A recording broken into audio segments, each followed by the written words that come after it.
Hello everyone, how are you all? I hope everyone is very good. Welcome to 9th standard.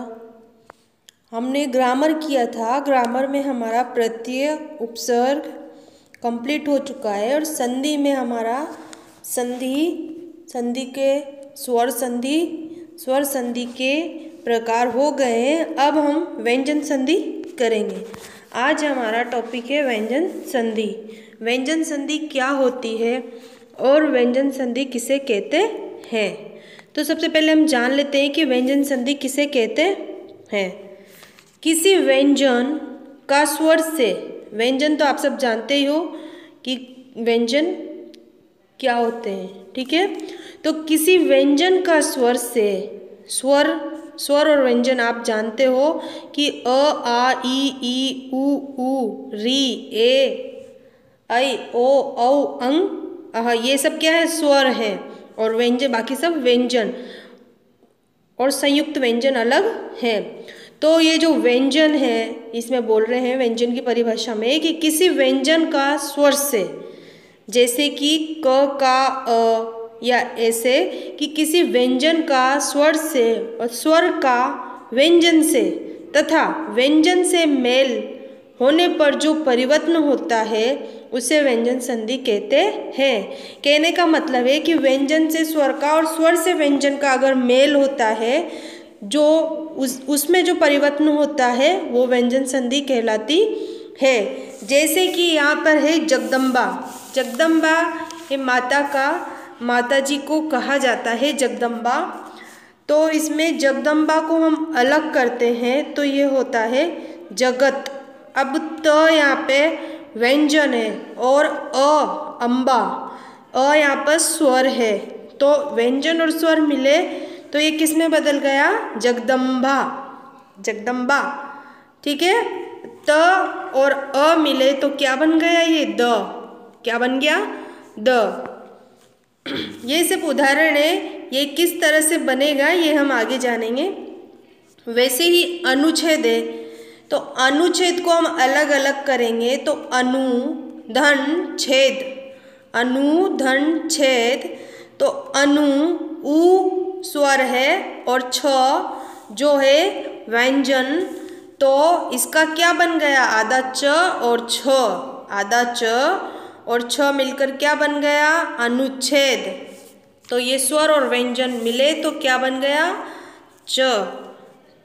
सद्भावना का सत धन भावना, तो सत एक व्यंजन है और इसके नीचे हलंत लगा है तो ये आधा है, क्या है, आधा है। और भा का यहाँ पर स्वर है, तो ये त और भ अस्वर मिला तो क्या बन गया, सद्भावना।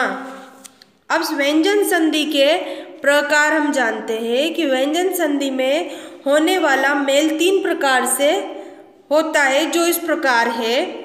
व्यंजन और स्वर का मेल, जब व्यंजन और स्वर का जब मेल होता है तो उनमें किस प्रकार परिवर्तन होता है कि जगदीश है, यहाँ पर जगदीश नाम है, उसको हम अलग अलग करेंगे तो जगत धन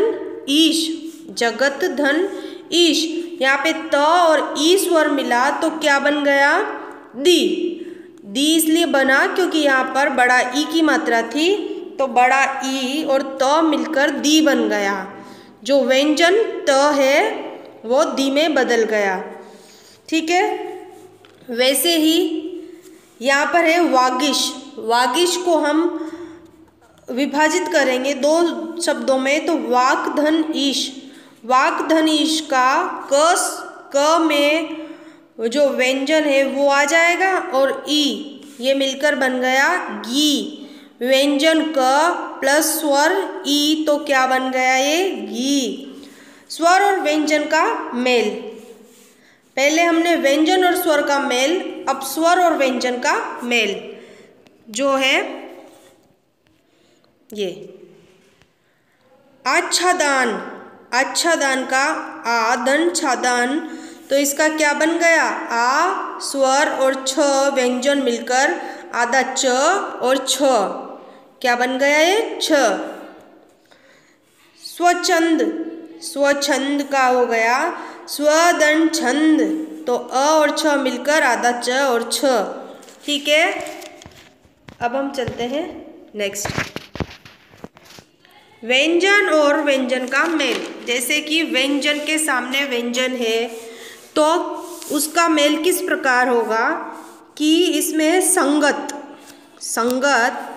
तो ये संगत को हम अलग अलग करेंगे तो सम धन गत, आधा म पीछे और ग, तो दोनों ही व्यंजन है तो दोनों व्यंजन मिलकर क्या बन गया, ग।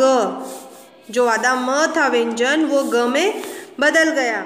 वैसे ही सज्जन है, सज्जन का हम जब देखेंगे तो आधा त और ज मिलकर क्या बन गया, ज।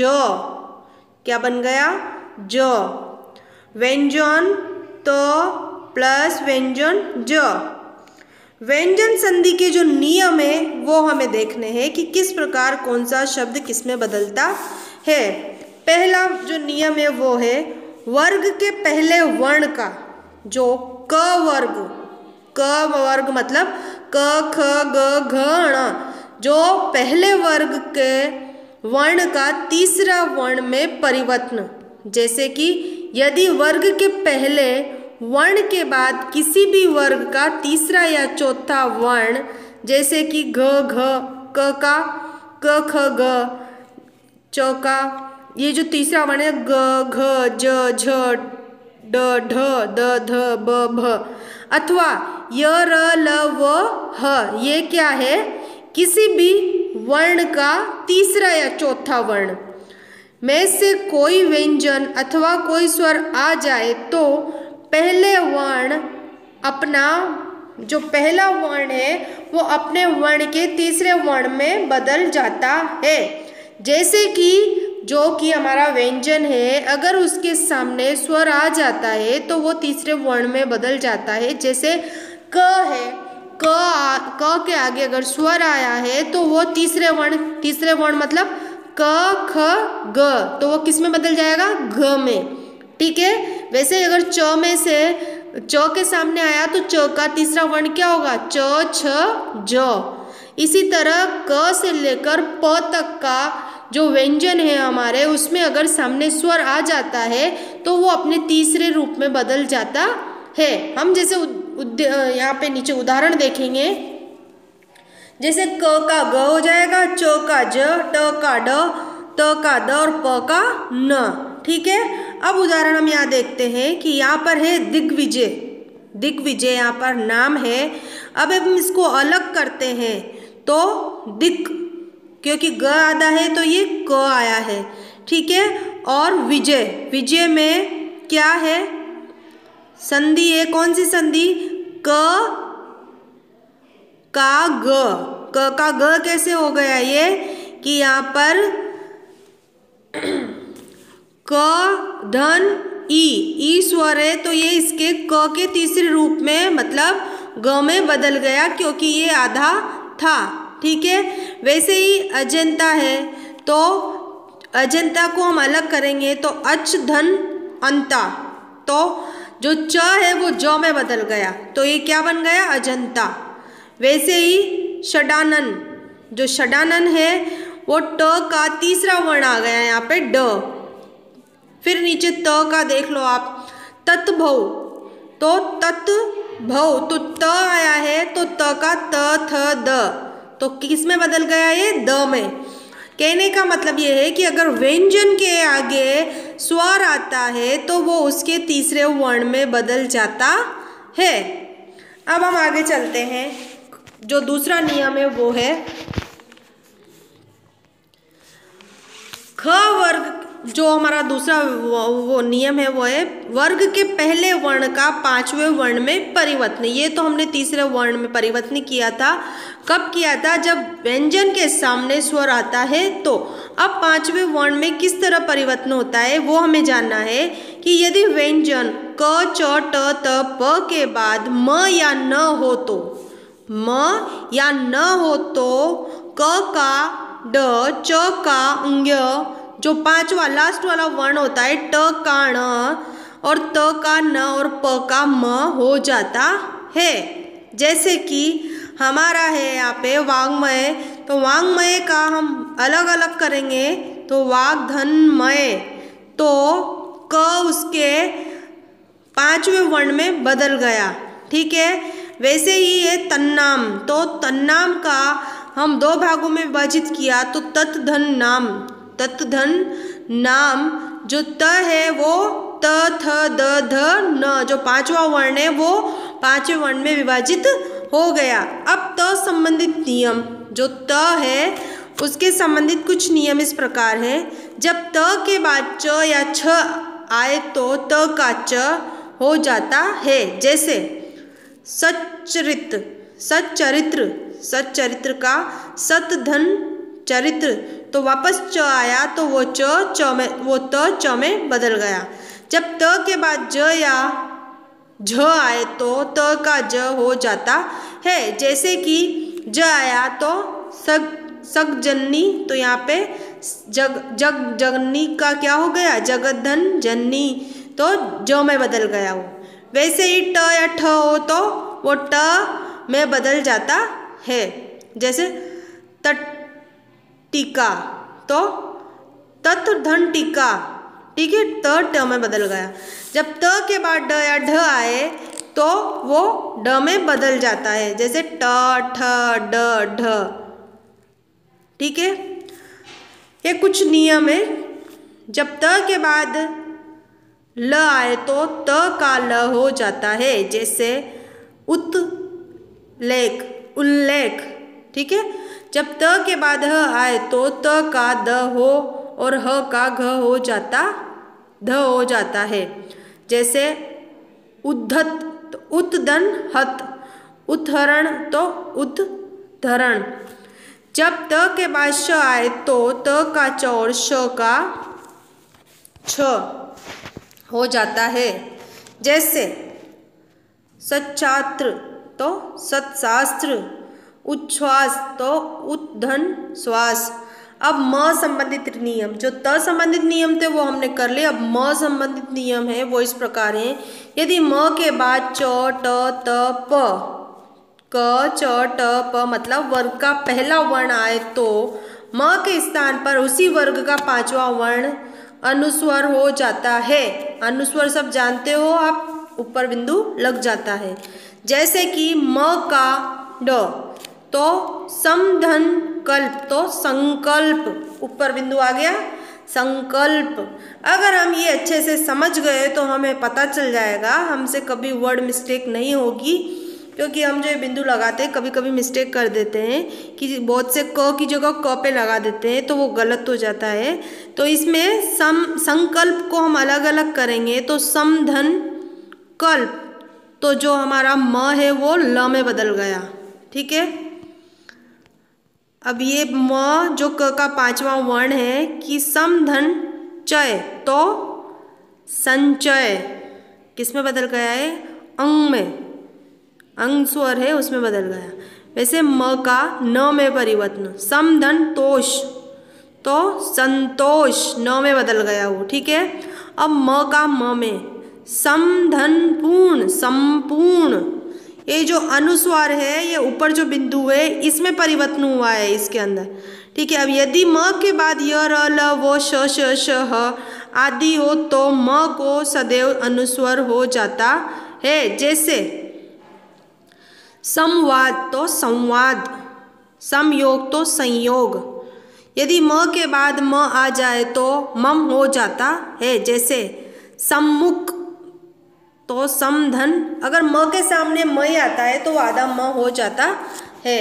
ठीक है। अब हम आगे चलते हैं।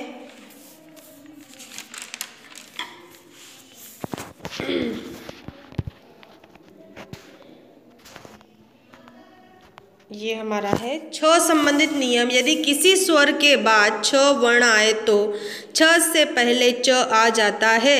जैसे स्वच्छंद, तो स्वच्छंद को हम अलग अलग करेंगे तो ये हो जाएगा स्वच्छंद, छ आया तो ये आधे च में बदल गया। अनुच्छेद, तो अनुधन छेद, तो अनुच्छेद। ठीक है। अब हमारा जो लास्ट नियम है वो है न संबंधित नियम। यदि री र या श के बाद न हो तो ण हो जाता है। जैसे परिणाम, परिणाम का परिणाम, रामायण तो रामायण। ठीक है। अब जो हमारा याद रखने योग्य है चीज़ें हैं वो है कि च वर्ग, ट वर्ग और त वर्ग और श आने पर न का ण नहीं होता है, हमें याद रखना है। जैसे दुर्जन, यहाँ पे र आया है न के सामने, तो ये श में ण में नहीं बदला है, ये र में ही रहेगा। पर्यटन, दर्शन, रसना, रतन, अर्जन, ये मुख्य शब्द हैं जो ण में नहीं बदलेंगे। ठीक है। अब हमारी विसर्ग संधि शुरू होती है। विसर्ग संधि किसे कहते हैं? विसर्ग जो आप जानते हो, जो हम शब्द के पीछे दो बिंदु लगाते हैं उसे विसर्ग कहते हैं। विसर्ग के बाद किसी स्वर या व्यंजन के आने से विसर्ग में जो परिवर्तन होता है, जो दो बिंदु होते हैं वो किस तरह गायब होते हैं, मतलब परिवर्तन होता है, उसे ही विसर्ग संधि कहते हैं। जैसे मनोरथ है, अब मन के पीछे विसर्ग आता है, पर हमने जब संधि विच्छेद किया तो ये मनोरथ हो गया। जो विसर्ग धन र, जो विसर्ग और व्यंजन मिले तो किस में बदल गए? ओ में। वैसे ही दुर्जन, दुर्जन के आगे विसर्ग, दू के आगे विसर्ग आता है, पर जब इसको विसर्ग और व्यंजन मिले तो किस में बदल गए? रज, रज। ठीक है। उसी तरह हमारा विसर्ग संधि के नियम है, जो विसर्ग संधि बनाने के कुछ प्रमुख नियम है वो इस प्रकार है। विसर्ग का ओ में परिवर्तन, ओ में परिवर्तन कैसे? जैसे यश धन गान, यश, श के पीछे विसर्ग है, धन गान, तो वो किस में बदल जाएगा? ओ में। अब विसर्ग का र में परिवर्तन, तो नी धन धन, तो निर्धन, वो र में बदल जाएगा। ठीक है, र संबंधित जो नियम है।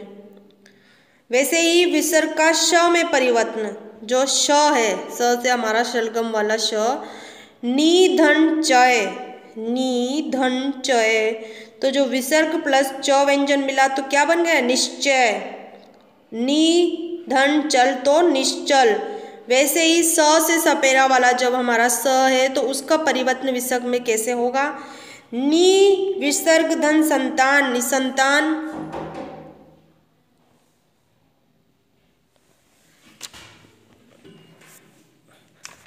ओके, इस तरह से हमारा विसर्ग में परिवर्तन होता है।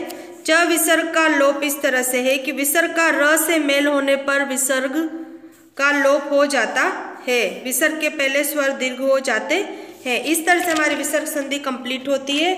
ओके, अब हमारी संधि कंप्लीट हो चुकी है। अब हम नेक्स्ट क्लास में मिलते हैं। Thank you, have a nice day.